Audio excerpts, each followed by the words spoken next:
Vienna, the elegant capital of Austria, a city of unparalleled beauty, is situated on the banks of river Danube. It was once home to the mighty Hapsburg monarchy, the dynasty, who ruled much of Europe till World War I. Thus, from a historic, cultural and sightseeing point of view, Vienna is a brilliant collection of an illustrious past.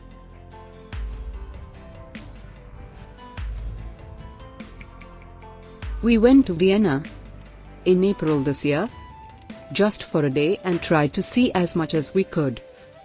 We filmed a bit to create this short travel guide to share what can be explored in under 24 hours.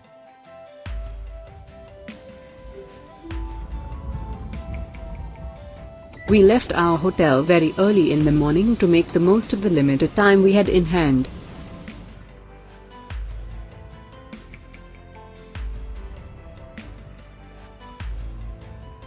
Vienna has a strong coffee culture, and to experience it we decided to start our day at the popular Café Sperl. It is a delightful place with friendly staff. After some help from our waitress, we decided to try the popular coffee, melange, and the famous Sacher cake. This period cafe and many others like it were regularly visited by famous people like Sigmund Freud, and at one point of time these were like second homes to writers, artists, musicians and great thinkers. We started off within the Burggarten Park, which is right in the middle of the city bordering the Albertina and the Hofburg Palace.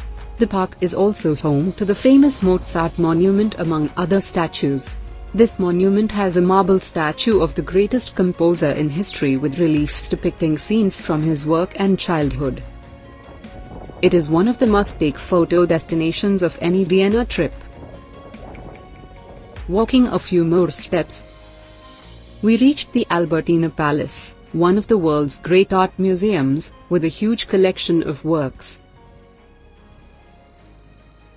We did walk along the raised front for a perfect view of the State Opera House and across the Burggarten.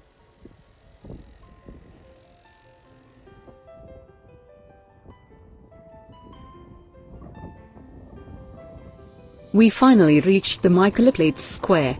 This place made us feel like we have traveled back in time, and the numerous horse-drawn carriages enhanced the feeling. This is also an excellent location for nighttime photos. The square seems like it's been there for centuries, and one can even find Roman excavations at its center. One side of square forms the entrance to the palace complex.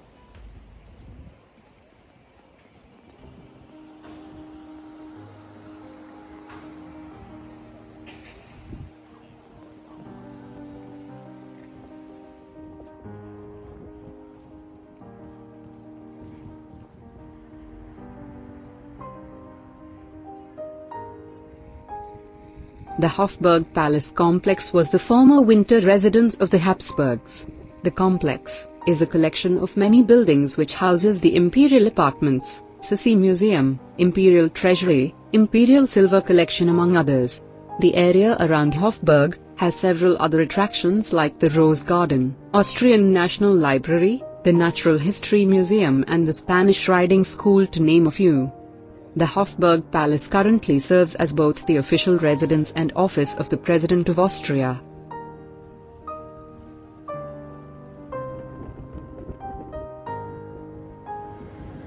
After visiting the palace, we visited St. Peter's Catholic Church.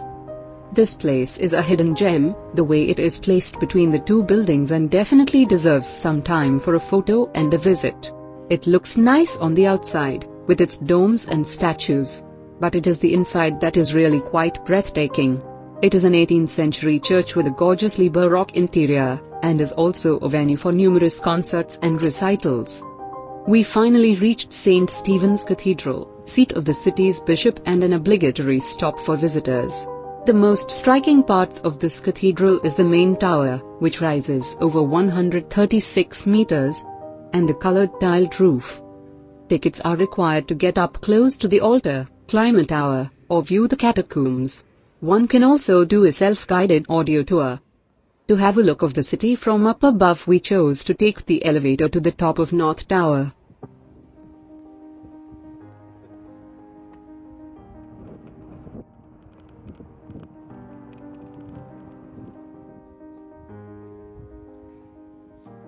We also walked up to the Mozart house, which was once the residence of the great composer. The house also has a museum dedicated to him and the time he had spent in Vienna. We finished our lunch with the classic Viennese schnitzel.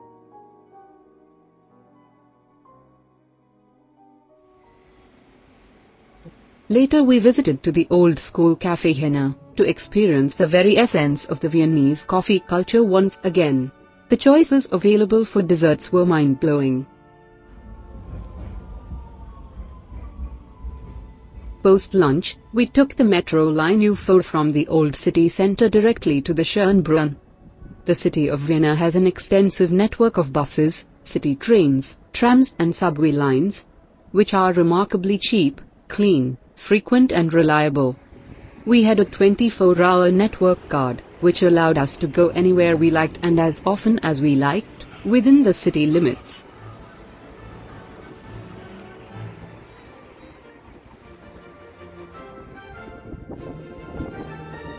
Schönbrunn Palace and Park is, perhaps, the most popular tourist site in Vienna.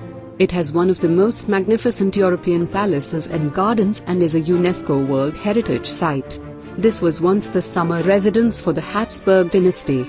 There are numerous attractions, including the gorgeous staterooms, a huge zoo, the carriage museum, the children's museum, a maze, giant fountains, and more.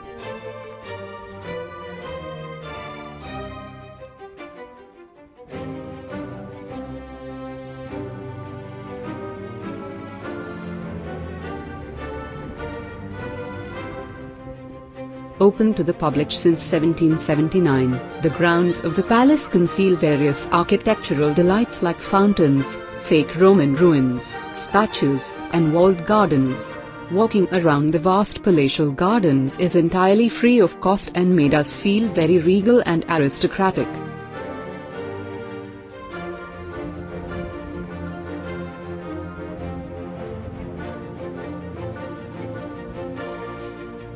Beyond the gardens is a large hill leading up to the Gloriette.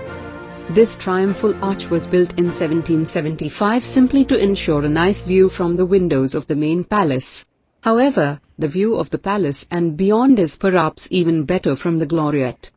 It also has a rooftop viewing platform and a cafe inside. We climbed up the hill to the Gloriette and enjoyed one of the best views of Vienna city.